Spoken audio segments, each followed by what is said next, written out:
of Lori's, Lori Costigan's letter?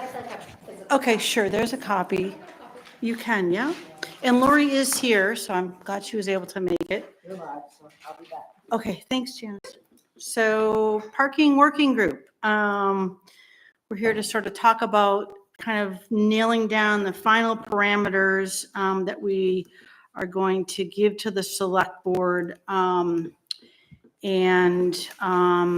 so that they can sort of hash out, where the paid parking program will end up, some of the details of the paid parking program, as the select board has made a decision to implement in the town. And then after we sort of go through these parameters, does anyone need another copy, or people want to share another copy? I do have a couple extra copies if we need them. I don't know, Lori, do you want to just give a quick little rundown before we start going through this of maybe some of the highlights of a couple things that you had mentioned, or no? Okay, all right, fine. And then after we go through that, then we were gonna, we've got some maps or some photographs of the streets downtown to help us go through and look at the parking spaces. We were going to talk about where to add some 15-minute spaces, where to maybe eliminate some other spaces, either motorcycle or 15-minute spaces where they're not being used, and reallocate some spaces to make better use of some parking areas that we want to do. So we've got those that we'll do after we go through this with Dave. I guess I will start with the parameters on with the first one that we talked about, and just make sure that everyone's in agreement with the seasonal paid parking, the dates. We talked about implementing the paid parking from May 15th through October 15th, to incorporate the busy Memorial Day through Indigenous Peoples Day holiday weekends. I've heard from people in the community that I've been talking with that it could be later than May 15th, that maybe it's more like a June start date, or maybe even a little bit later than that. And maybe it goes a little bit later into October, to the end of October. October 31st being more of a that's sort of when their busy time is. Does anyone else have any other feedback about that they want to share? Sure. I just arrived the first week in June. And so I feel like maybe when you're living in it, you don't quite notice it quite as much. But for me, the first week of June was still pretty light. It felt like town wasn't super busy. But then by the second week of June, it felt like things really ramped up, and it was more difficult to walk down the sidewalks and things like that. So I think as far as, traffic goes, I was just walking. So I'm not sure about what it was like to park at that moment. So just my thoughts. Any other business owners want to chime in? What do we currently utilize for enforcement downtown? As far as when do you guys implement the beginning of your season and end of your season right now? I believe it starts May 15th and then into November 1st. Is when it ends. Yeah, Audra sometimes calls it depending on when, so it's not like a set. We did choose those dates based on the enforcement current. Yeah. Okay, so are people comfortable leaving it at that for now, just as a recommendation to the select board, and then let the select board make a decision from there? Yep. Okay, all right, so we'll leave it at the May 15th to October 15th at this stage. So no changes to the dates. And then on the hours, We had talked about a 10 a.m. to 5 p.m. and 7 days a week, including holidays, except for Sundays. And Sundays would be noon to 5 to accommodate people, folks that were coming into town to go to church at the churches in town. And the 10 a.m. to 5 p.m. was to allow people to come in the morning, grab a cup of coffee, not need to go and pay for parking, to do that kind of thing, run in, grab a couple things in the morning and then get out before they've got to and do the paid parking. So and I know that John, the consultant, had mentioned that the study demands that, it continues through 6 p.m. is more likely to, the demand for parking seems to extend till 6 p.m. But I know that the group felt more like 5 p.m. was more accommodating to the community in terms of letting people come into town and not have to have to pay the parking after 5 p.m. So does everyone feel comfortable about that? Anyone have any feedback about that? I think we did cut it to ending at 5 to try to make it easier on the community. And I think it helps the restaurants. And personally, as a business owner, I don't see parking as difficult at the 5 o'clock hour like I do even at 3 or 4. So it makes sense to me to keep it. I agree that 5 p.m. is good, especially if someone's going to go out to dinner, Right. especially for the restaurant. So people roll in at 5:30, 5:45. If they find a spot, they can just get in it. They don't have to pay just to go have dinner. Okay, all right, great. Then we'll leave it at the 10 a.m. to 5 p.m. Okay, great. I think it's important to note, 10 a.m. was, I think, picked to I think, accommodate and allow residents to come down, right? So it wasn't just like an arbitrary, why are we picking 10? I think we were thoughtful on benefiting and helping residents getting down here in the morning, pick up coffee, do whatever they do in the morning. And it was John's study that suggested starting earlier. So we were trying to push it later. Yeah. Yep, absolutely. Okay. The next point that I've got on here is scale back meter parking. This group discussed a potential phased-in approach that would limit paid parking to the highest demand spaces toward the downtown core. And we did want to, instead of sort of expanding it out into the further kind of reaches that John had, sort of outlined that we could really expand it out to, we really wanted to limit it to the more core of downtown where the most demand was.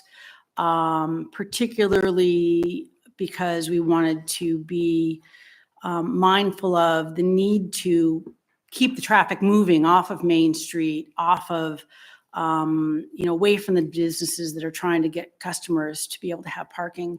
And I think we also talked about the need to be able to have a chance to study the impact of paid parking in one area, in a concentrated area. And see how that affected that area, but more importantly, how it affected the other areas and how much traffic got pushed out into the other areas versus, in addition to how much traffic gets pushed into the Knox Mill and other parking areas where we're trying to drive the more long-term parking, whether that is hotel guests that are staying for extended stays, overnights, schooner trip people, business owners, employees of businesses. So we want to be able to have a chance to look at that and review that over the first year or two of that. So we definitely focused on having that in the core area of downtown as opposed to everywhere else. So just a side note about the fact that this is a smaller area that we're implementing and that we're recommending that the paid parking program be implemented.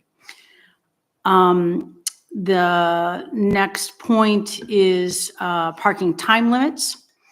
We talked about 2 hours on street and in the small Mechanic Street and Washington Street lots. And we talked about no time limits in the public landing and public safety building lots. And the biggest change there is unlimited parking, unlimited limits, no time limits in the public landing and public safety building lots. So first of all, the public safety lot has been of space for a lot for employees to park. And that would now become a paid parking lot. But you could park there all day should you wish to pay. And so that is a large change. The other change then to the public landing is instead of having 2 hours at a time and then the maximum you could park there is 4 hours, you could then park there throughout the day as long as you want to pay for it. Before I say anything about that, does anyone else have anything to say about either the 2 hours or the two changes to both the public landing and the public safety building lots?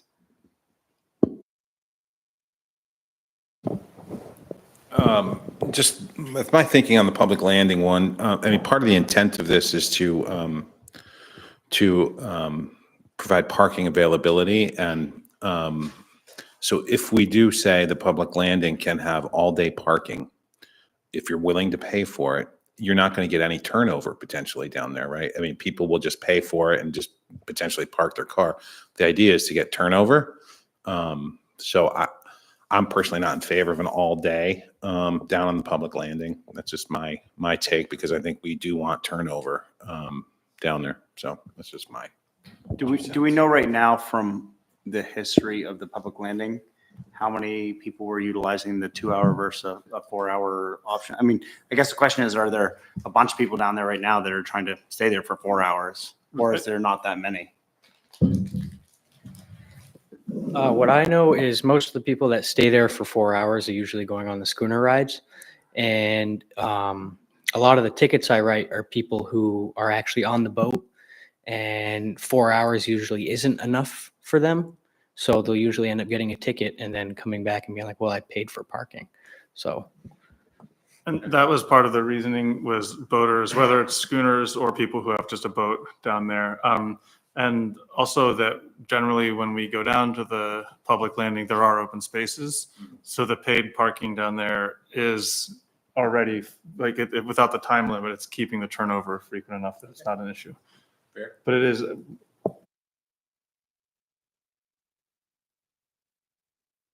Has anyone thought the public safety parking lot is a lot of people who leave their cars there long-term for like the week sales?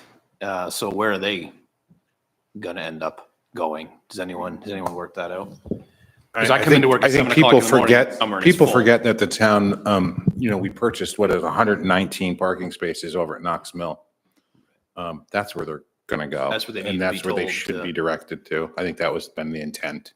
And Jeremy, you feel that that's where even someone going out for a longer day sale, you would encourage those people to park up there as well?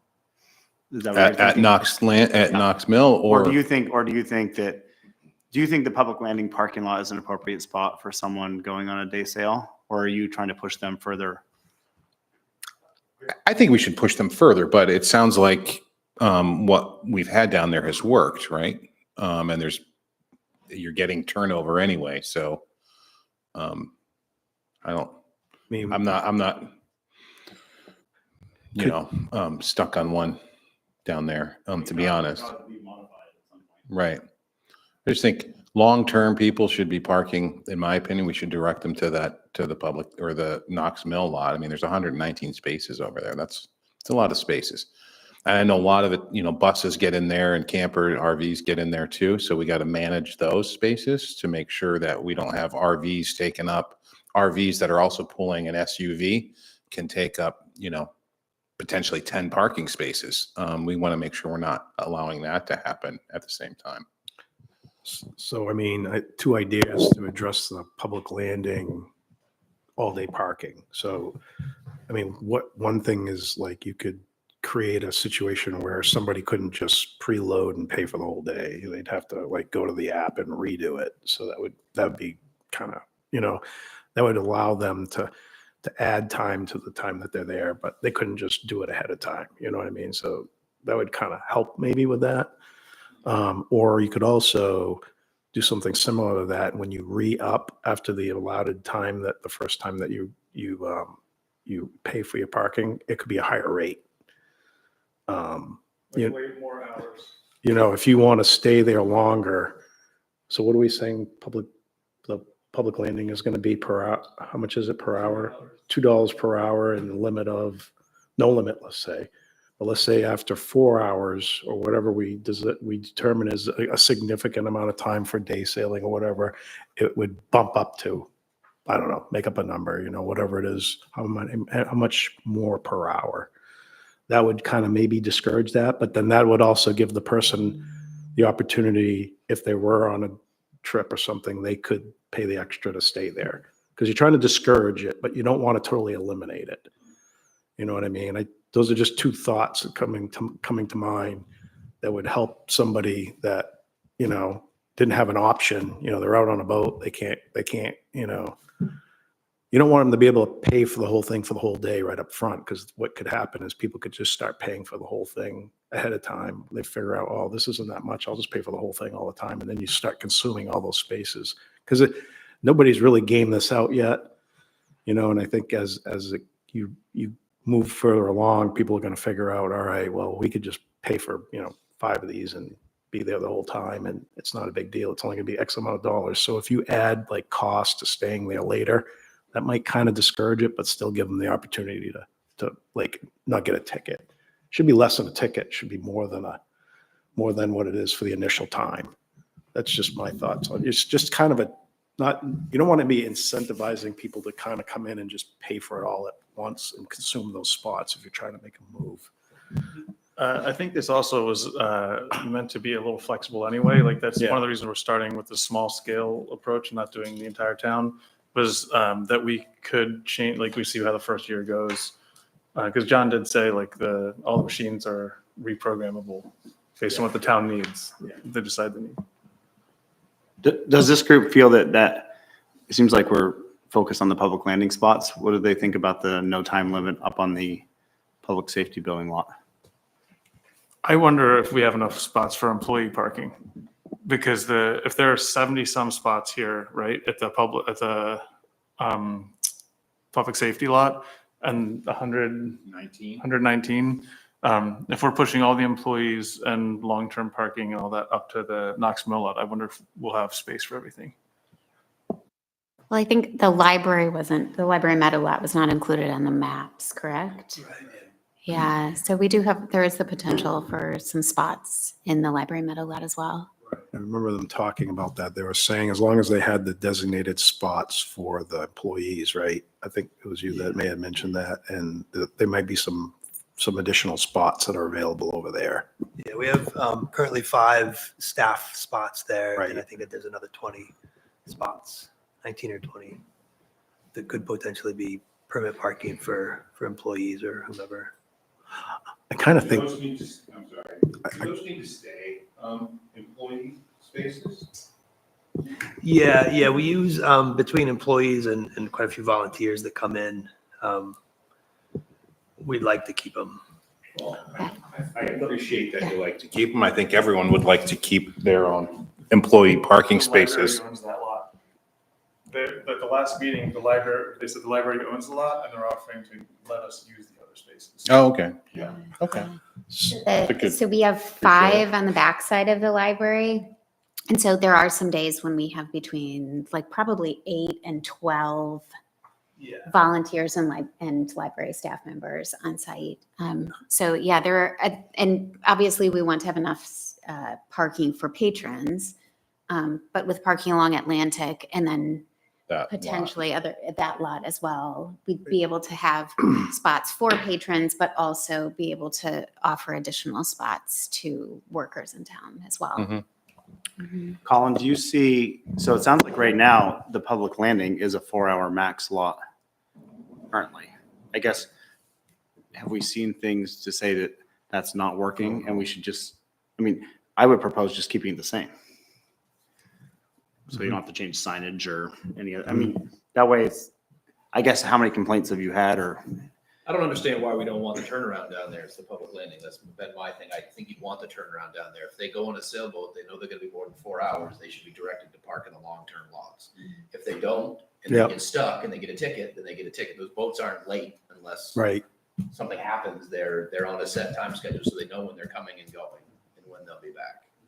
Yeah, I would be in agreement that not changing it and leaving it as it is now, which is the 4-hour maximum, is ideal because the public restrooms are down there as well. And with the chamber closing and the town taking back the chamber building and talk about, looking at the master plan for the public landing, which is to, eliminate those old public restrooms and converting the chamber building into new restrooms for the public. There's going to be even more need for people to be able to go down there and access those restrooms. And then looking at the public safety lot, I've been concerned about losing that lot for town employees, meaning all town employees, because I've found that as someone who works downtown, that I've always been able to find a space in there in the morning. I'm usually been able to find a space there in the morning. And it is a nice alternative for someone to go there if you can find a space, especially if you're someone that, can't walk, can't walk to the mill. And needs to be a little bit closer, that it would be nice to have that as an alternative downtown employees space in addition to the mill. So as the town is sort of getting the message out to residents, business owners, that this is where we want your employees to park at the Knox Mill and ostensibly at the public safety lot, that these are your two spaces. And I think that if we really get that message out, that will really free up the downtown spaces for the customers to shop at. So I'd be allocating or advocating for leaving the public safety lot as is as well, Is it currently a free 2-hour parking or a free all-day parking? all day. Okay. Yep. So it would go to blue on this map. Yeah, be like the Knox Mill. Yep. So I can't remember what Jeremy, The Knox Mill is not, paid though. Paid at the public safety lot, correct?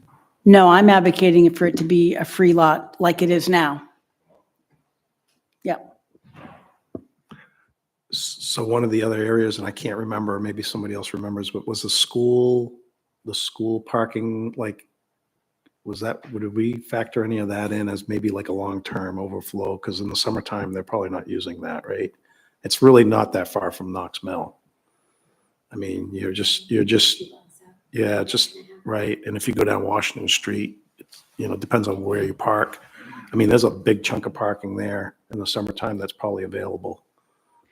That's just a little further than the Knox Mill, you know what I mean? Right. I don't know, like liability wise, I don't know that this group has not looked into and asked the question about, what would it mean if Yeah. you were to have buses up there as a school? Or the schooners that are going on the long term, the long term, that could be like the long-term place where people could go in the summertime as opposed to going to Knox Mill, let's say, Sure.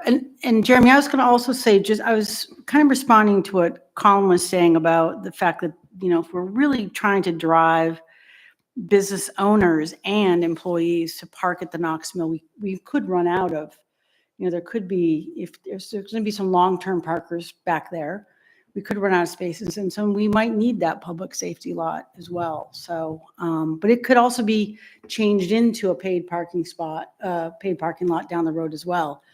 Yeah, maybe it's I don't know, maybe another way to do it is the portion of the lot that's higher up is long-term and not paid. I just don't see the portion that's right down on Washington Street.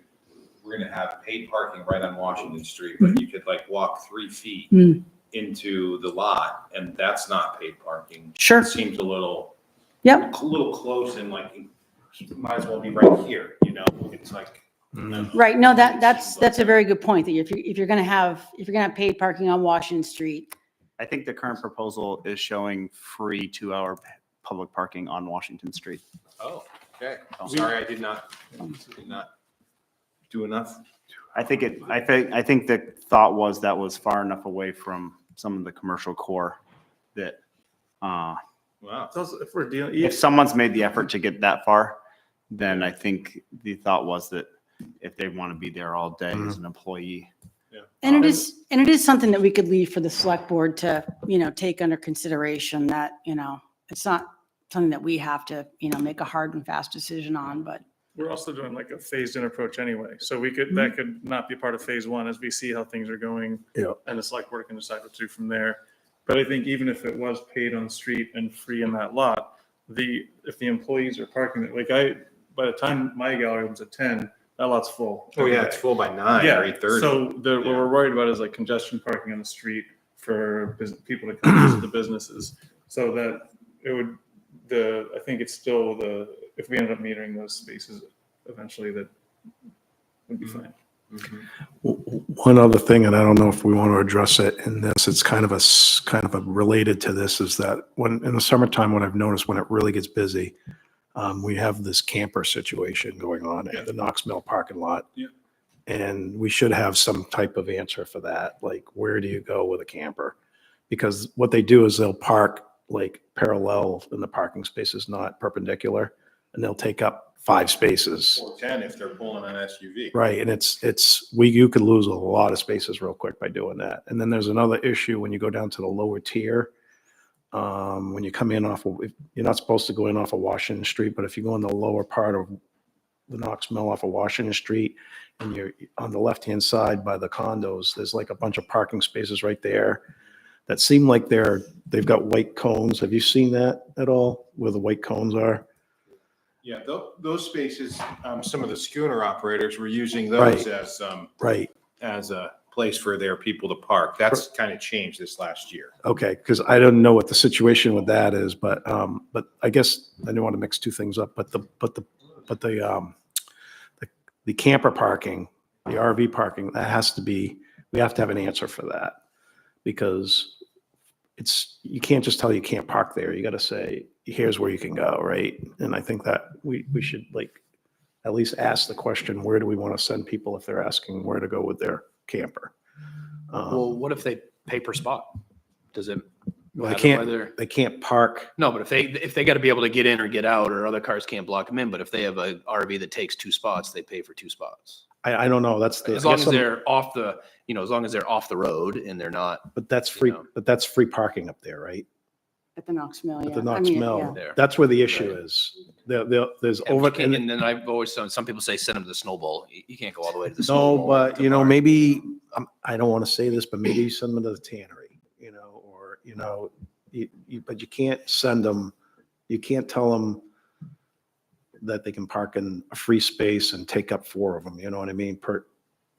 Parking parallel to the curb, and if those are, because we're going to run out of spaces if you do that, the free spaces. Do you think the people who are your concern typically have another vehicle they're towing behind that they would utilize for? I've seen it. local- I've seen all kinds of variations of it, but I'm going to tell you that I don't check it every day, but just in the times that I check in the summer, I see 5, 6, 7 RVs parked up there, and some of them are really big and some of them take up 5, 6 spaces. I don't know if anybody else has seen this, but it's a problem, and they camp out there is what they do.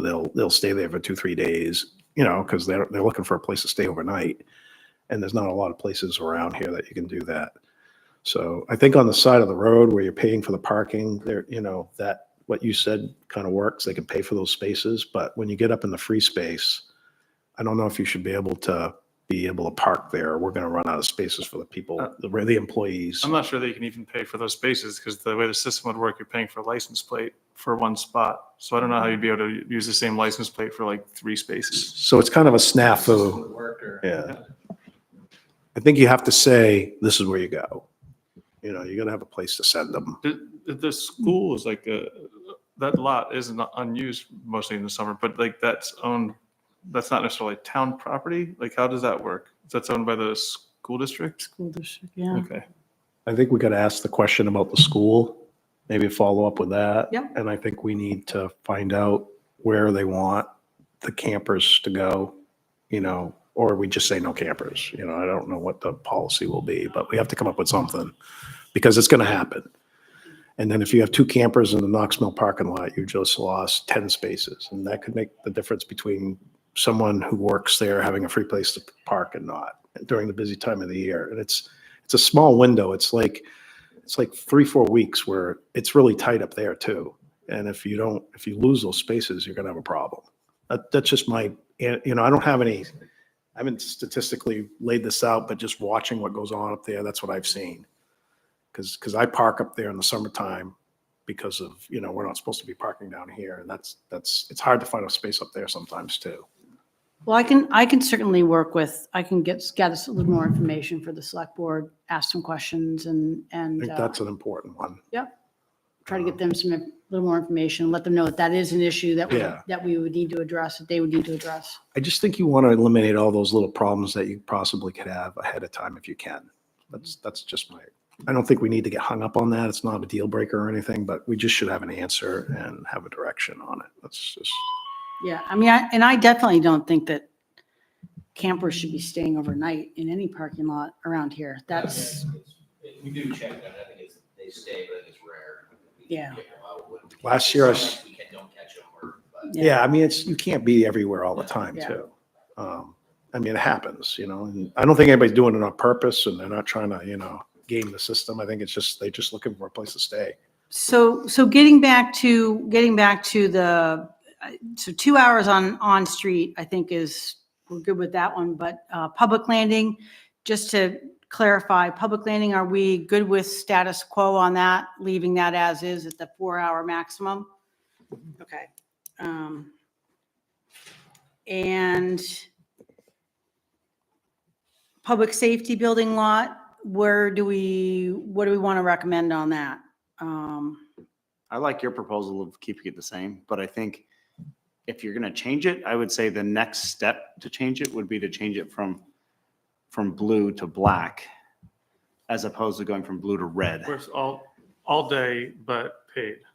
Black would be free 2-hour parking. Oh, free 2 hour, okay.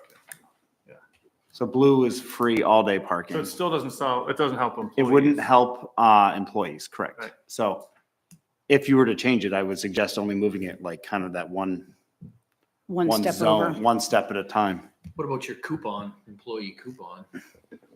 I was trying to get rid of that. You didn't like that? I'm just trying to make it simple. Simple, yeah. Yeah. Yeah.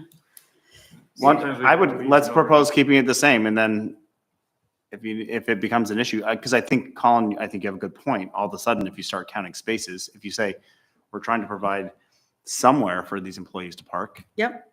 for free all day, and you start counting all the Knox Mill spaces, and then you start counting, you might run out of The spaces. overflow at that point is going out on the street. And then There's a neighborhoods and- significant amount of street parking that Yeah. tends to happen with employees. And I personally feel we need to do a better job.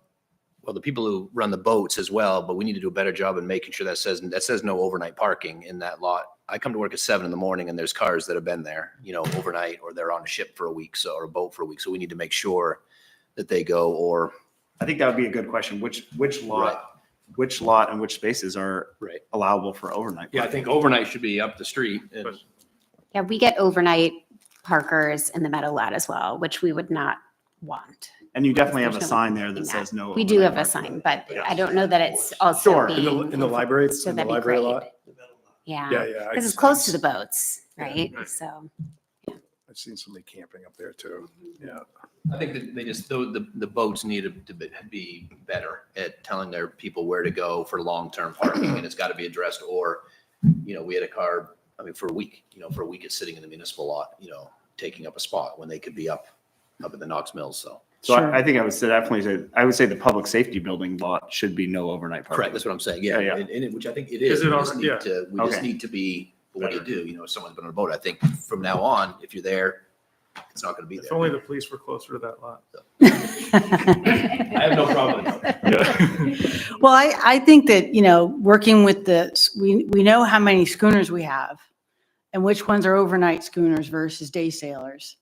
And they all come in and renew their licenses every year with the select board. And I think that it could be it should be a very simple thing to, now that everybody's so focused on parking and what we're trying to accomplish here and where we're trying to push people to park so that we can open up the streets for, those, for people to come in and shop at the stores, that we ought to be able to work with the schooners and come up with a plan and get them working with us to make that work. Where we want them to go could be worked on this spring.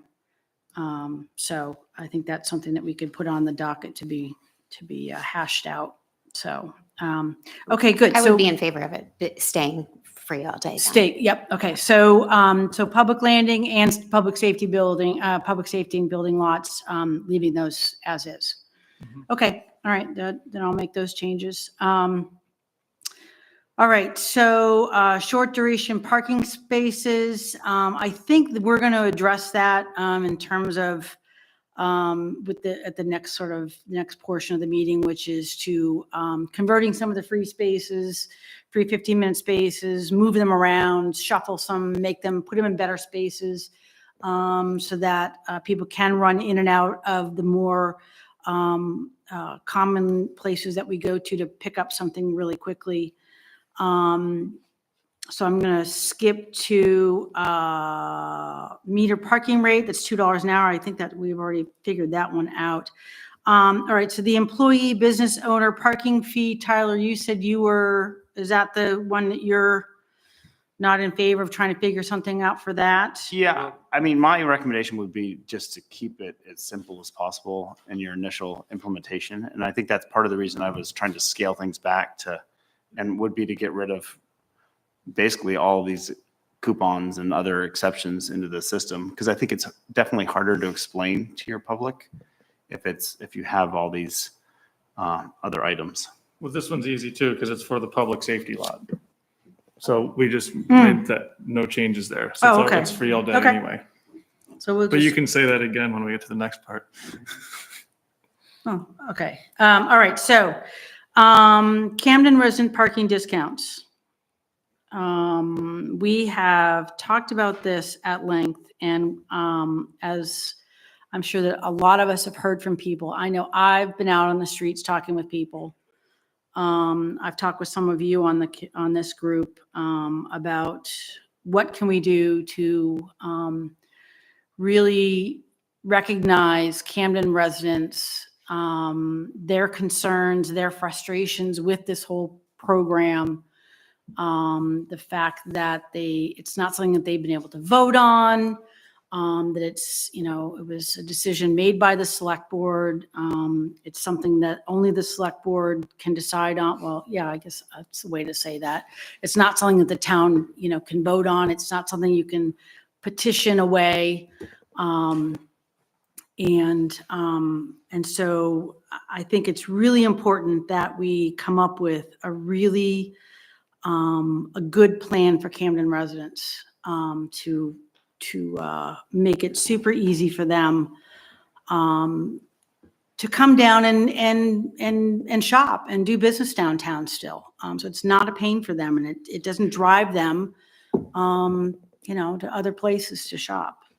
So what we had worked out at our last get together was that Camden residents will be able to register their plates and vehicles at the town office when they register, and allow them to get metered parking at a 50% discount, so $1 an hour.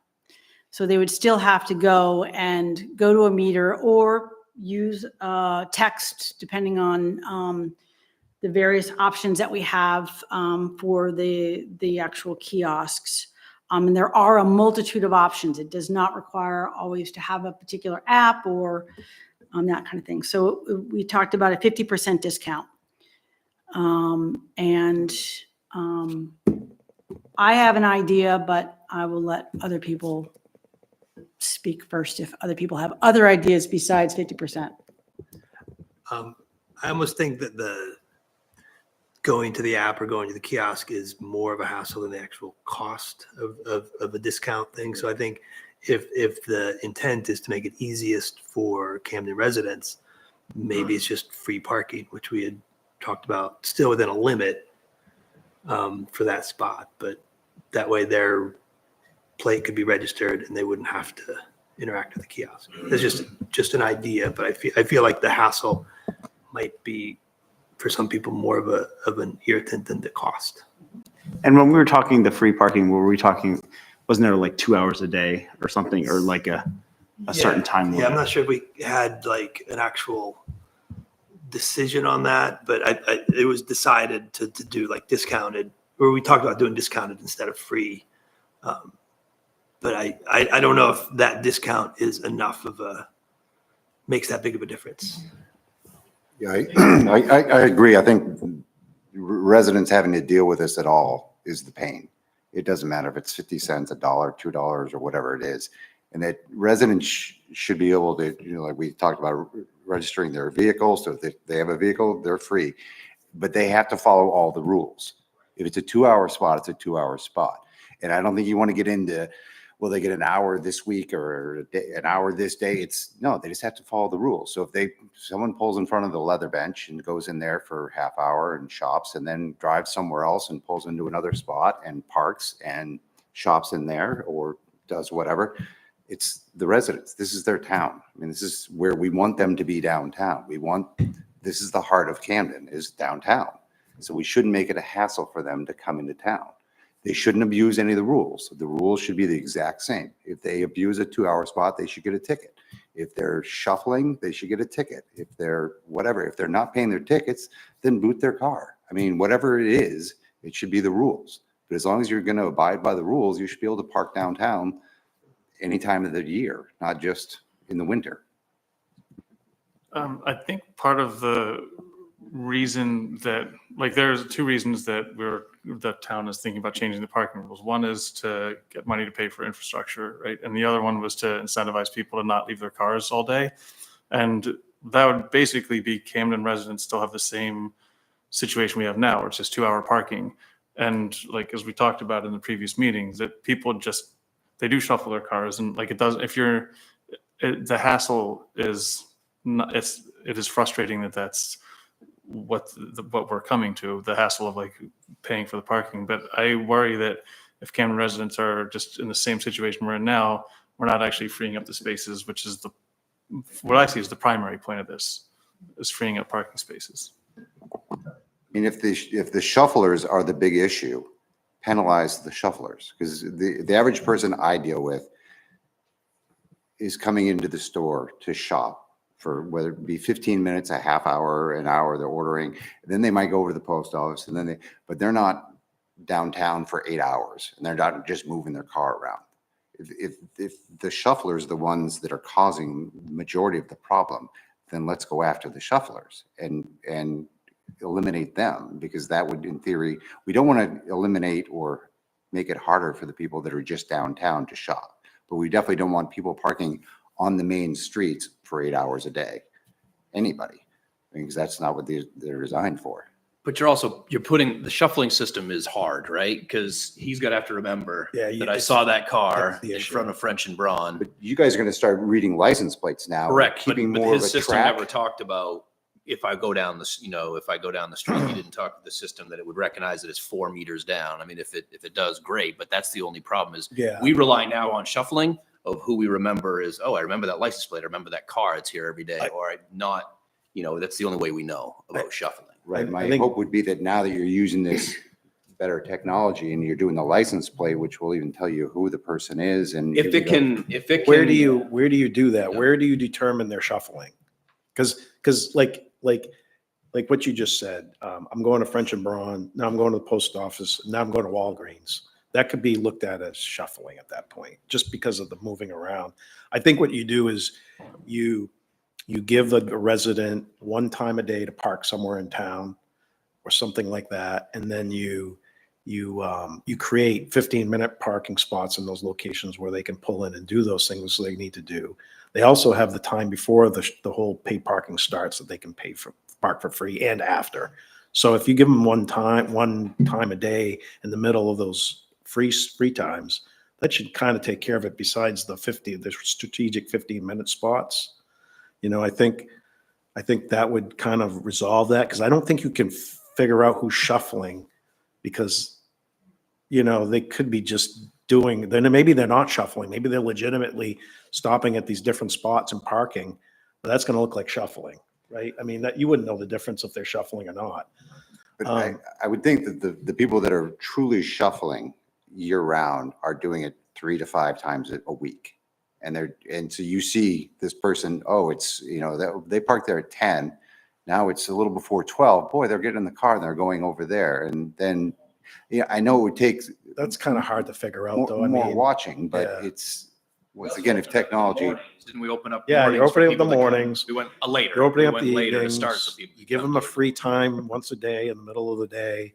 You have good 15-minute spots. I think the bigger issue is the elderly people. I was going to say, I think you should have a free thing for people over a certain age. I know that's hard, but they're really going to be the ones with the biggest problem with this, because they can't walk far. So I think if you're elderly, you should be able to park for free. That's just my take on the whole thing. Is it true that with the handicapped placard, you don't get a ticket even if you're parked like over 2 hours or? So if you have a handicap placard or a handicap on your plate, it's doubled. So you get 4 hours of free parking right now.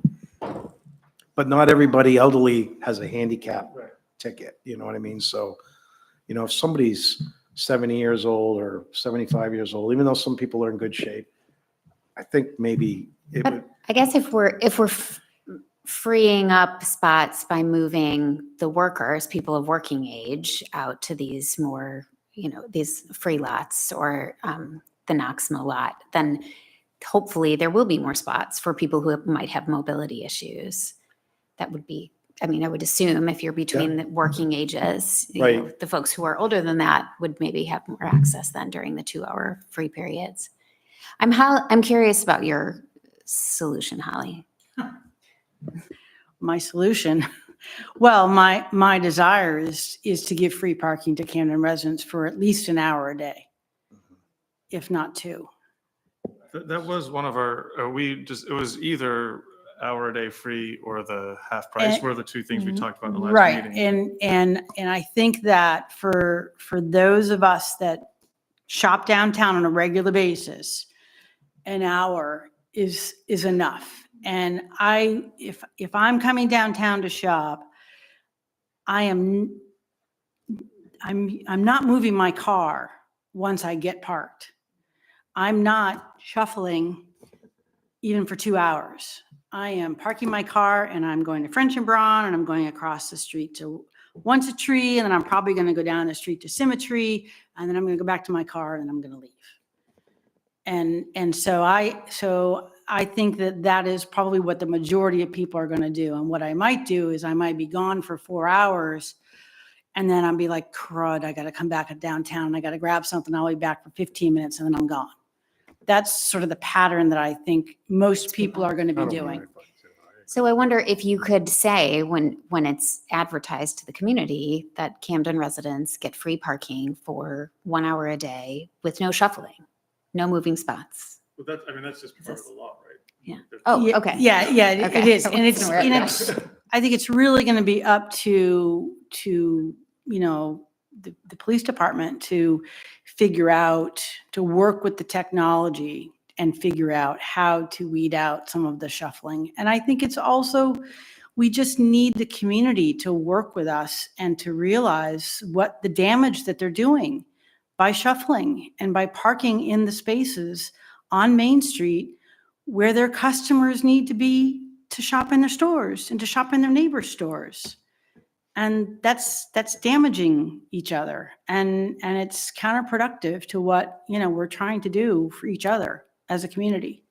And I think that's the message that we need to get out to everyone and just be really good citizens. And, not everyone's going to buy that, and not everyone's going to do that. But you know what?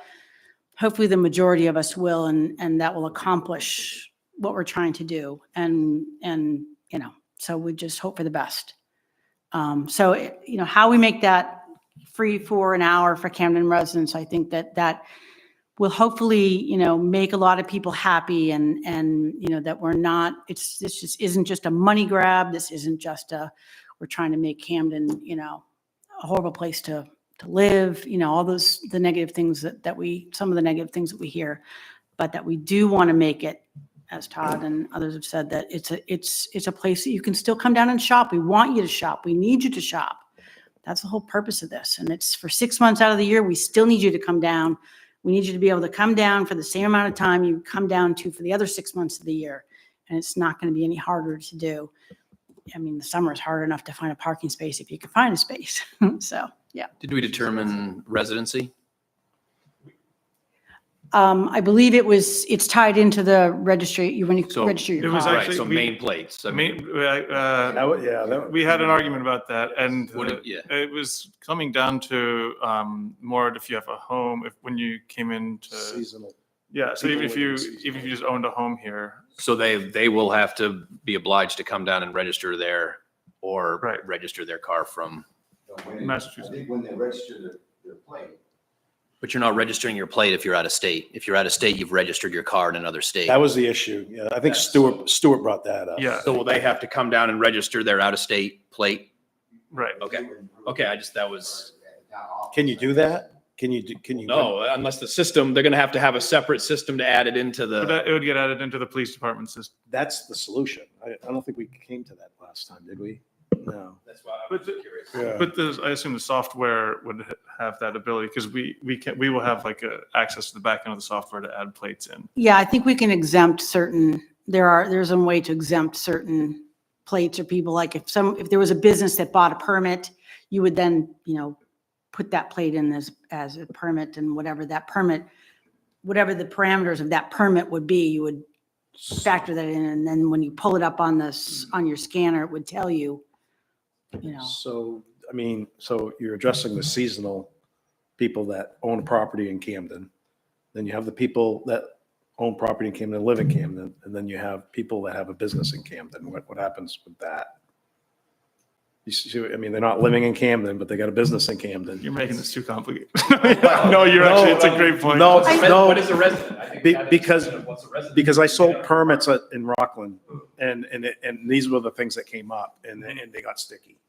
So Yeah. you want to have an answer for those things. Well, I think I mean, you yeah. just got to say what it is. I think it's really, I mean, we're trying to help the taxpayers, first of all. Yeah.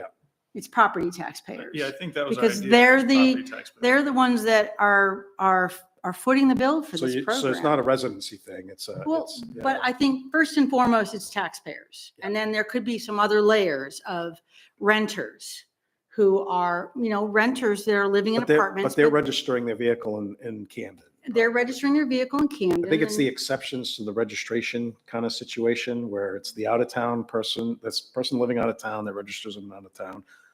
The other situation I can see is someone that has a business in town that lives out of town. That's going to be another one. But they're not paying They're- property taxes. If they own the business, if they own they own the business, maybe not the building, right? Right. So where is that, Business owner wouldn't. where's that going to fall? Well, I think that would have to be a policy that would have to be put together. And I would imagine that a business owner would not necessarily, but maybe there would be an opportunity for a business owner to, you know, have much like if we were to work on a plan for the schooner owners, to come up with a plan for where, I'm not sure they're, That's a tricky one right there. That's like It is. that's the hardest one. I remember when I sold permits in Rockland, that was the one that I always had a hard time like figuring out how to deal with that. So I think if you come up with some kind of solution to that, that kind of takes care of almost all of it. In theory, the building owner would have the spots, and the building owner could give the spot to the business owner. Yeah.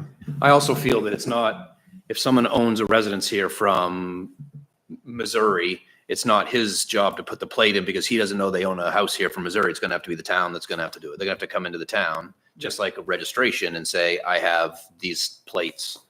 I own 52 Chestnut Street. It can't be him putting me, he's not gonna know who owns what, so it'll have to be your It's system. on them to come to the town. To the town for their system, yeah. But I think it will be important for the town to very clearly establish the criteria for who is Yeah. eligible. And, Because and maybe it starts out very narrow and then it widens over time. Maybe we start at and then we loosen the rein a little bit as we start to realize that, oh, well, there are some exceptions to this and we need to include these people as well but we can start out with, so maybe what we say is we know that there's these gaps and we don't have the answers for them. right. So We're we gonna- probably say, here's the gaps, like, all right, what do we do with this? What do we do with that? Gives your town lawyer something to do. It's just an answer we're gonna need because No, when the we'll do time it because comes, we're it's gonna, Cheaper. cheaper. that person's gonna be upset and you're gonna want to have an answer for that. Right. That's one of the tough ones. And my recommendation would be to do the 2-hour free, because that way, as far as a current resident of Camden, it would be invisible to them. So they currently come down and get 2 hours of free I parking. agree with you. I think that's And fair. then the nice thing is if you do 2 hours of free parking as opposed to all free, then it should prevent a shuffle, because what happens is they would go around, they would enter the plate and it says not- this person has 2-hour credit, and then someone moves their car and they're there 4 hours later in a different spot and they haven't paid yet, then they would get a ticket at that point. The one thing that's just gonna be logistical for you guys to figure out is it, when you plug in the plate to your scanner, is it gonna, do they have to have registered online that this is their, like, do they have to go to the parking meter and, like, cause that was what ideally not. I 'cause, think like, the you intent, wanna I think avoid the that. intent of the system is that your license plate is put in there and you've paid for basically 2 hours already for the day. I just don't know if it's set up. Pick it up, or how would we know? So He said it can do it. I remember that. Oh, he did, coming up. okay. Yeah. Somehow you have to put it Yeah, there's some technical things we're going to have to iron out. And both kiosk programs are maybe a little bit different. So there's some details that we'll have to work out on that, but we can at least give the recommendation that we want 2 hours of free parking for Camden residents each day. I think that takes care of it. However it really works does. out and whatever the final detail is. Right. And we We got can determining hash that residency is out. another component of it. Okay. All right, moving on. Expired meter citation fine, the current $20 fine was to be evaluated at the end of the paid parking season to determine if it is a sufficient deterrent to not paying. It may be too low, given that it costs $16 to park for 8 hours in the public landing lot,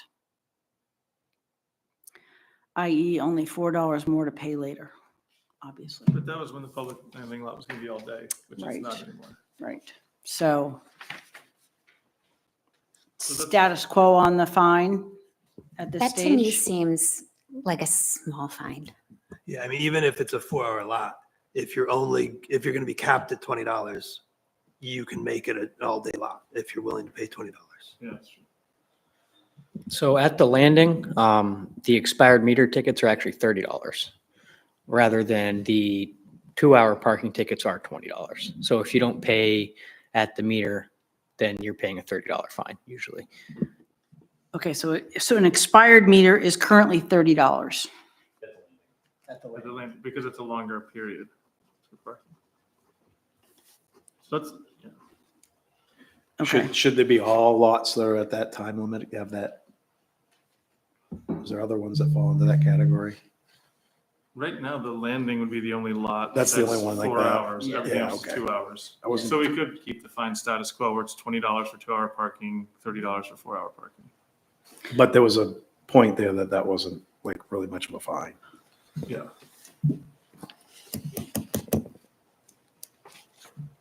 so the maximum time limit on streets is 2 hours?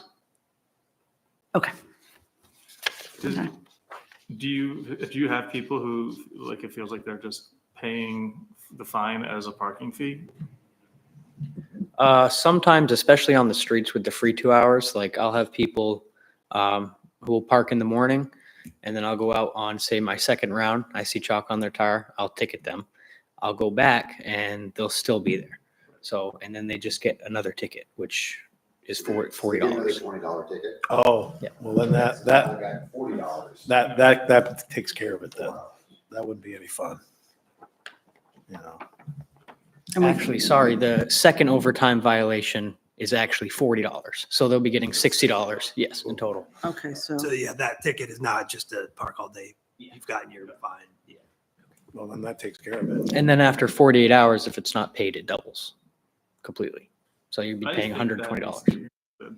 As someone who's gotten tickets in this town, this 40, if you haven't, just to be clear, if you haven't paid your ticket within 48 hours, your fine doubles. In 48 hours. I think you should get a month to week pay or your, 2 weeks. what- or, yeah. Something else. It's more than also- 48 hours. It's also in fine print as well on the envelope, so a lot of people. Yes, don't it notice. is. Yeah, but, Colin, yeah, but you're realistically. an excellent candidate for the Knox I'm Mill here for parking a lot. reason. Get one of those and you're not going to want to do that again, but you should give somebody a little bit more time to pay the ticket, I would think. I agree with that. Mhm.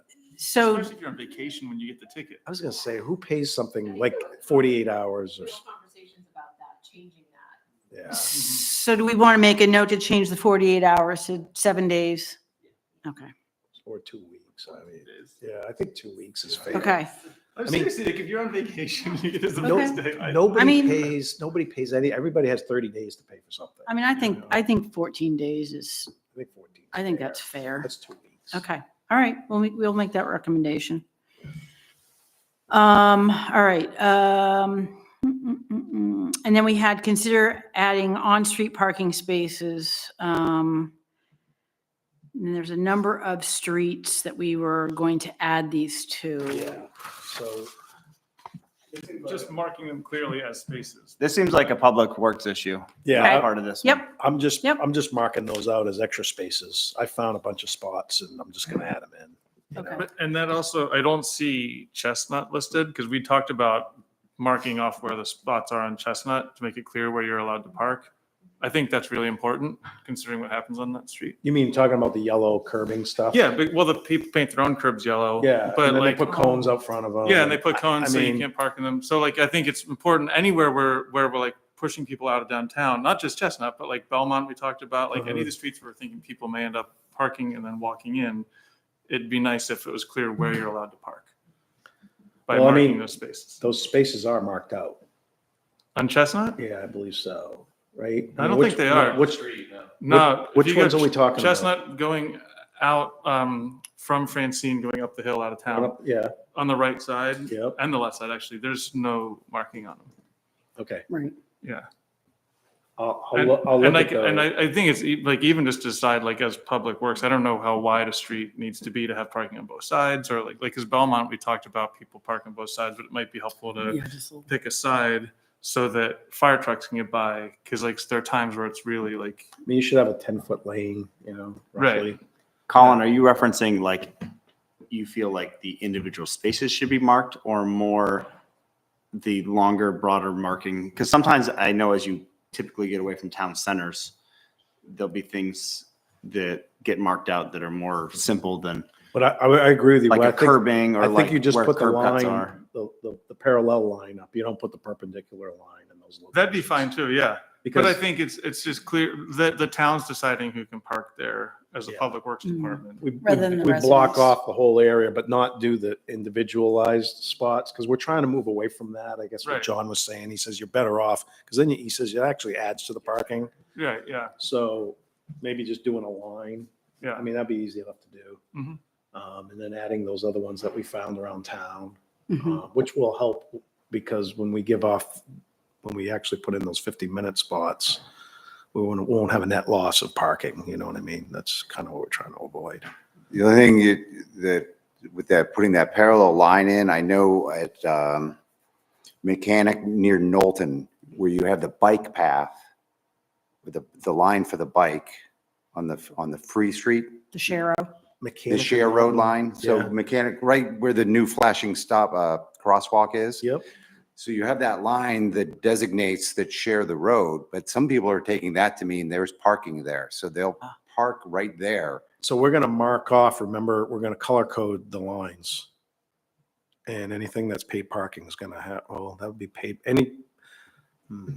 Anything that's paid parking. will I'm saying have this a- shouldn't even be parking. People shouldn't even. Not in that 'cause it's location. real narrow there, and all of a sudden you get cars parking there because they see that share the line and they think, or They're share the thinking it's road parking line, and they there. think, oh, I I'm can kind of park wondering here. if I could do that in a yellow or something and, Or if you put diagonals, you know, yeah, Maybe hash it's it diagonal off. hash I can off that's saying- what we generally do. We hash it off. an area that you shouldn't park. And then you can't, everybody knows you can't park in those locations. Yeah, at least in that area where it's very close to where cars do park, because they just think it's an extension. Right. Further out, it doesn't, people don't get confused about it, but right in that area, they might, or they are.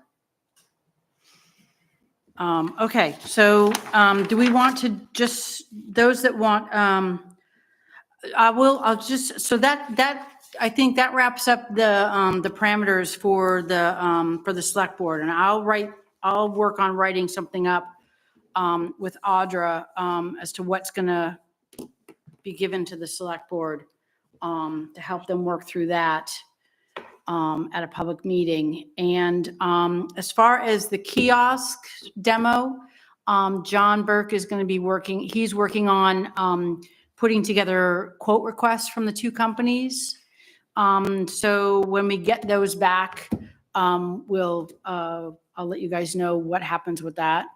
And I'm not going to say anything about which one is that wouldn't be fair to do until we get quotes. So I appreciate everyone being there and asking the questions, and I think it was great demos to see both of those units. So I think we got good information there. And in terms of how many we order and all that kind of stuff, don't worry about that right now.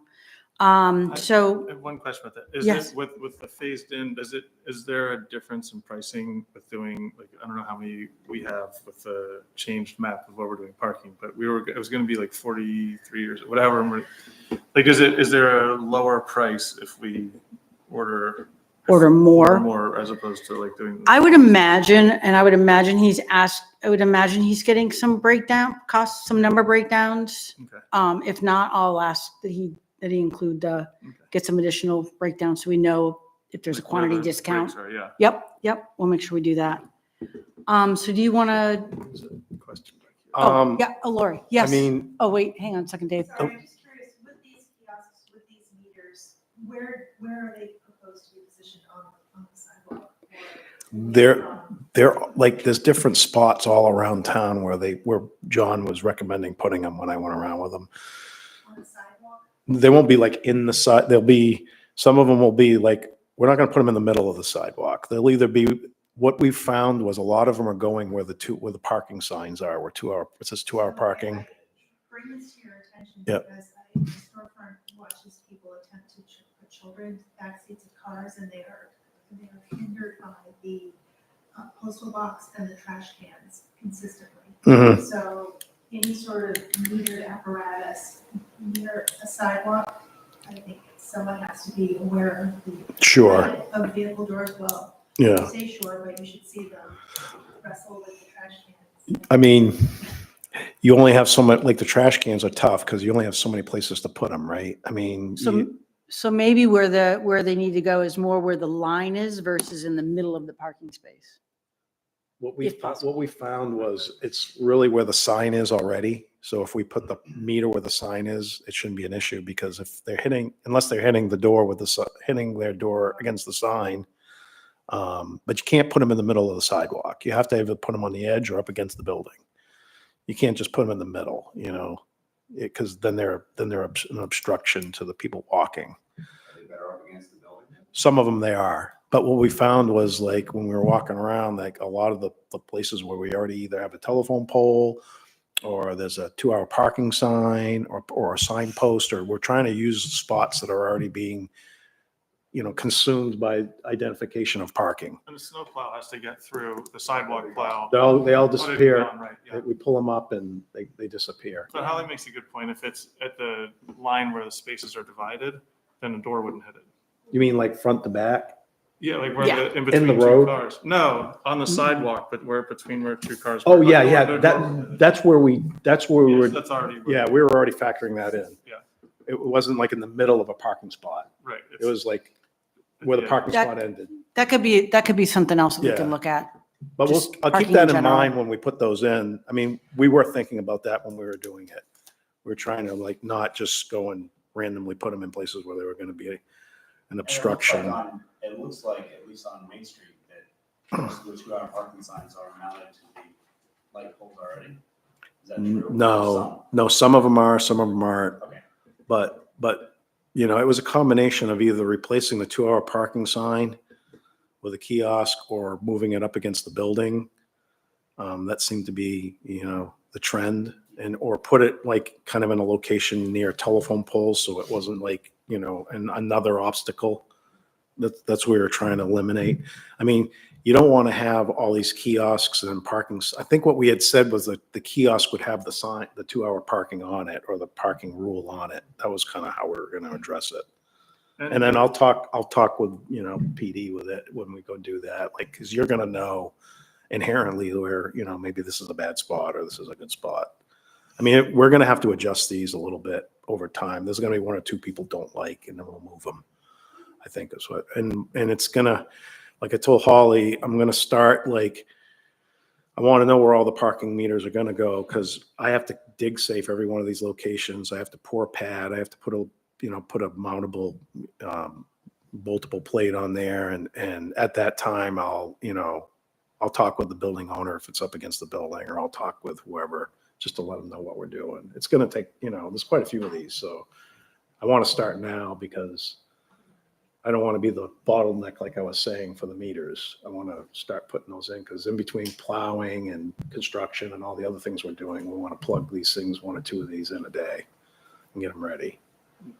And do you think when they're pulled from the sidewalk, will you have studs sticking up, or? No, I mean, I think I'm going to put a threaded insert, and then we're either going to have to cap them when we take them off, or, I mean, that's the best way to do it, because we put something in there flush so it doesn't get filled with grime. That's your issue. Holly, Yeah. was there, sorry, hot mic. Oh. Was there, I didn't get I didn't get to attend the second vendor's presentation. Did they have a solution for the aesthetics as well? Like the first group had mentioned that they could send us some information about how other towns had made the machines more aesthetically pleasing. Did the second? Okay. There were a couple simple options, and then But- there were just color shifts in the machine, but then you could also wrap them. Yeah, Okay. the Flowbird is the second one, and that's basically what the unit looks like. It's just it's a cabinet. Okay. And their cabinet has, according to what they were saying, is their cabinet design has stayed the same for 15, 20 years, which they kind of pride themselves on, because you're not having to replace a cabinet, which is one of the issues with the current one. The first one that the town bought is now obsolete and has to be replaced with a new unit Okay. because they changed the design. This unit, they just changed the components inside of it. Okay. Now that cabinet, it's just a basic black box, can then be wrapped, it can be painted, and so the thought that we had was to get it in a dark green that matches our lampposts. Oh, okay. So Yeah. it just looks like a lamppost. Okay. We only have 2 Sounds so good. far, right? I believe so, yes. Yeah, I mean, Yeah. it's not like we. Yeah. But that was one of the benefits of the Flowbird, was that it just, so. All right, so 15 minutes. 15-minute spots, real quick, So if we can. I'm gonna just run through what I'm If anyone thinking. didn't want to stay for 15-minute spots, feel free to exit, but if This you is do. the best part, right? So what I have for 15-minute spots, and let me know if I'm missing some, because I didn't go out and count them before the meeting, but Parameters? I mean, we have basically 8, I think there's 8 by the post office. I think there's 1 by the library. I think there's 2 by French and Braun. And I think that there's 1 across the street from the town office, and then there's 2 over here, the 15-minute ones, right? Did I leave anything out that you can think of? Is the one in front of Camden National, is that a 15 or is that 2-hour? Is there one in front of, The one right in front of there. That is like a- ATM entrance. that's not a parking. No, there's one spot there still. There's one spot that's 2 hours. Okay, 2 hours, thank you. Okay. I didn't think there was a 15. It'd be a good 15-minute spot, but. Well, I didn't include that one, but I mean, initially, and this is just my opinion. I mean, but I think that's the places that I think are places people bump in and out of are Walgreens, the Cupcake Place, the restrooms, French and Braun, the post office, the library, again, town hall. I mean, those are the areas I'm thinking of, but I'm sure there's others that everybody has a different opinion on where they go and what they do. I didn't talk about Bayview Street. I don't think there's anything on Bayview Street for a 15-minute parking. No, but I mean, like it's, I mean, where do you, so those are things we got to talk about. So do you want to start over? Like, let's just start with a clean slate and say, where do we want to put these? I mean, I think the French and the other one I was thinking about was, how if you're coming into Mechanic Street off of Main and Elm. We have pictures too, if you want. Yeah, I mean, it's really tight there and people will park with a truck and it's really supposed to be a compact car or a motorcycle spot there. Oh, the first spot when you turn. Yeah, people are in the way because it's so narrow right at the very end right there because of the bump out. I think what we should do there is I want to eliminate those 2 spots that are perpendicular and I want to make one parallel that's a 15-minute right there, which would take care of that, I think. Does that affect motorcycle parking there? Aren't there like 2 motorcycles? I think there's 2 motorcycles, I think, and a compact car. I think Okay, yeah. I think we make the compact car motorcycle and you make a 15-minute pull in because it's just a quick and easy one where you can pull in right there, but you can pull in parallel. There used to be one there. I know. Yeah. So I'm thinking we should bring that one back, but I like that one. yeah, everybody likes that one. I got a lot of grief about taking that one out. Can I do a give and take? Ooh, wow. I mean, I dislike the 15-minute parking spots at French and Braun. I think they're dangerous. I don't like them. I say we can change those to motorcycle maybe, and then add another 15 where one of the motorcycle ones is on mechanic. So you'd have 2 over there. So I've kind of taken away and given you one, but rarely, are you with me? Rarely is there a I think we said normal the same car- thing on one part of it. Rarely is there a normal car that parks in front of French and Braun and they're always blocking traffic. They're always in the road. I am shocked. I agree with you on that one right in front of the bump out. Yeah. That one should just move back, I Right. think. I think you just move that one change to back. motorcycle or Yeah. something, but it's just, they're not big enough. This is, You know. so you don't want to change the shape of the sidewalk. So that curve is Yeah. part of the reason you can't park it. If it just went straight in, Right. It's a 90-degree angle, you can get a car in there. It's the stupid curve parking spot. Well, I know, but so so when we did the sidewalk right there, the landing was non-compliant. They made the landing compliant, which made the ramp non-compliant. So we had to extend it further out into the road to make it compliant and for ADA reasons. And that's like no negotiation on that one. So can we make that one a motorcycle one and then add another 15-minute over on the corner? You can do whatever mechanic? you guys want to do. No, I'm This just is- asking for yeah. space. I don't know. I just didn't, if there was enough space to You know what? motorcycle there, X motorcycle. Whatever makes anybody happy on these 15-minute spots. That's the objective here, because we want to make it easy to use. We've clearly identified that one right there is hard to get into, right? Yeah. I think you just bring it back one, like you still keep it there, but just move it back one space. You still need 15 minutes on the French and Brown side. Like, We're talking Mechanic Street, right? yeah, but like he's talking about the 2 that are across the street in front of. We're going to add one over there. Yeah, and he's not gonna take another 2 I mean, I think the one on the, no, I was just saying you could take one of the motorcycle spots and then move it over to French and Brown. I think you take the 2 motorcycle spots off on the end of the north side of Mechanic Street, because it's too tight to get out of there or in there. And you put a parallel one there. And that's the one everybody liked. Okay. Then you cross the crosswalk and then you go into the store or you go to the other way. I have a question. Yeah. Why do you want to put your 15-minute parking spaces across the street and ask people to park there and then cross the street? They're not going to back up and go to the. I want to give. Wait. They're not going to back up and come to the crosswalk to then go to French and Braun. They're going to park that car and they're going to go right across the street where there's no crosswalk. I mean, you're only 5 Why feet away from the why crosswalk. not put a 15-minute spot on the side where French and Braun is? Because if you look at this right here, and it really shows it really well, where those spots are, it's too narrow to get a car through when they park a truck there. That's the problem. And I think it's always good to have, and you see it with a lot of our 15-minute spaces as like a pull-in type entry. Pull in type of entry, So like right. you would have that, like I would encourage at that far end, like that last lot in front of Camden House of Pizza, that Oh, last spot, that that'd be a one for great sure. 15, because you could easily just pull right into it. And then it's an easy entry exit. I mean, because part of what you're trying to do is make it so someone could get in there quick and get out quick. And having the ability of not having a vehicle on one side makes that easy to do. And we have lots of vendors there for the people going in those businesses to unload, yet they're in there for an extended period of time. So Sure. that would make it, for people to unload through there. So the pizza place on the end. Yes. So we say that one, right on the corner of the parking lot. I think that'd be nice, yeah. Is that this one over here? Todd, it's your business. Do you have any comments about it? Yeah, that, once you go there, but I'm still trying to figure out.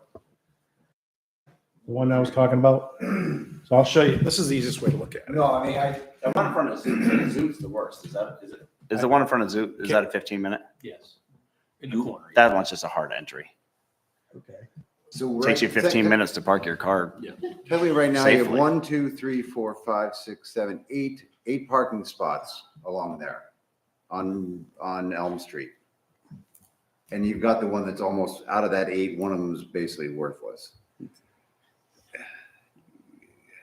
I hate to do it, but do you actually make that 7 spots? And just kind of shuffle everything around. Give more room at By that. the bump out? At that bump out. Yeah, that's another way of doing it. We can, I mean, yeah, we can do that. Because right now you're only getting 7 cars in there anyway. Yeah, I mean, because people are trying to shoehorn themselves in there, and I- it takes longer. So if you added 2 feet to that first spot, it would probably make it easier to get in, and just add 2 feet to every spot. I feel like if Actually- we're talking about the one right in front of French and Braun, like during the height of summer traffic, someone trying to park there, it's madness. Yeah. And it does seem really pretty unsafe and also takes a really long time. So I think I like the idea of it being motorcycle parking because they're more agile. They can just zip right in. And then so you make that first one motorcycle parking and give additional space to the other 7 spots if you're going to make it 7 car parking spots only. Yeah. Right. Yeah, but the thing is, cars will park there. Yeah, you can't leave them. Oh, no, they won't. Well, they will, but they're gonna get a ticket. I mean, I will guarantee you, because what they do is people sort of like, well, heck with them, they're gonna wait, I'm gonna pull in right here, I'm gonna go into the store, and they park half in the parking space and half out, that's what they're doing. And I think either you put a motorcycle spot by the bump out on both sides, and you give them, you make the next space in a 15-minute. Turn both of those 15 spaces into motorcycles? Yeah, right, Yeah, I right like here. that. Not like you were saying, so Yeah. I don't know your name, but Chrissy. Christie. Or like you said, you just shrink those, you make those spaces bigger and take out one Well, spot. how much shorter can a motorcycle spot be than, I mean, look how short the one is across the street. I You're only mean, talking one bike in those anyways. yeah, well, because I'm sort of liking the idea of that first one, shrink it down, make it a motorcycle spot, and then whatever space is left, you add to all the rest of them Yeah. going up the streets. They're all a foot right. bigger. So you or- don't theoretically lose a whole space. You lose like a half a space and it's a motorcycle space then. Right, And then the next one behind it is your 15-minute. right. Your first, so can we basically agree? right in front of Zoot's would be a 15. So I'm gonna, just for the sake of doing this, I want to do them one location at a time because I got to mark these down. And if I don't keep track of them, I'm not going to be able to do it. So let's, I don't know if I can see all that well. So this is going to be motorcycle. This one's going to be a motorcycle spot. And then this will be a 15-minute. This will be a 15-minute.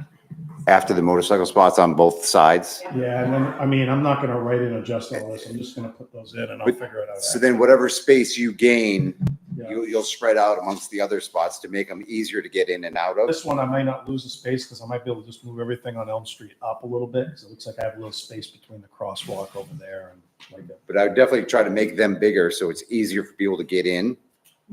They are pretty tight. Maybe I can get my truck in, bud? Yes. The nice thing is you don't really need a turn radius out of Washington Street. Because anyone going to Washington Street now, I guess you kind of do stuff. You need it on the. You need to come in the end. You do that. Sorry, I take that back. That was the wrong signal. Good thing my radio was off. Okay, so we got French and Prawn done, right? And then on the other side of the street, I'm gonna make the 15-minute one, pull in and get rid of the 2 motorcycle, because we just added 2 motorcycle spots. Right. That's gonna make a lot of people happy. Yeah, all right, we'll do that one there. That's a 15-minute. What do people think about the Camden House of Pizza spot? I like I it. think, Yes. yeah, at the end, make that 15. Yeah, I think so, because he was talking about a door dasher. Yeah, it seems Seeing appropriate. that. Okay, I've got that. That's a busy spot right there, so we got that. I know he had also mentioned in that meeting that he sometimes had more than one door dasher. And so if there are 2 15-minute parking spots on that same stretch, they could potentially both go in at the same time. This is after 5 o'clock anyway. right? That's true, yeah. It should be okay. Yeah. You could also take, you could take the one on the end, but you could also take the second one next to the handicap in the 5 and 9 lot, make that the 15. You taking money? It's just hard to cover up that handicap spot after it's there. No, not the handicaps, the one next to Oh, it. you're gonna do, okay. The first one in from the handicap. It's up to you. For the door, if you're thinking door dasher or someone picking up a pizza. I think it's more likely to be noticed and used on the street, right? On the street, okay. Okay. Okay, so now we've got, so we're gonna keep a tally. We got 1, 2, 3, 4. So we got 4 now. I'd like to propose that one in front of the Camden National ATM. Dude, That's my go-to. Oh, we're just talking. Like, do we want to try, like, if Why is that yellow, Dave? Is that for, to turn the corner? No, No.